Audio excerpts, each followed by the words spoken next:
A walk in the park, a good clear out, a bite to eat,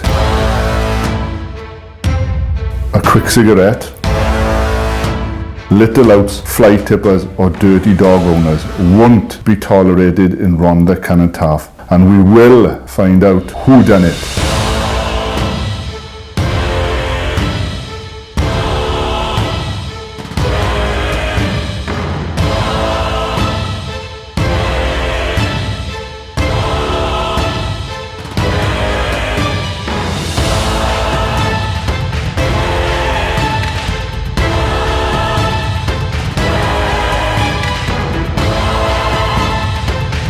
The council is cracking down on suspected offenders and is asking for the public's help to identify those who are blighting our county borough.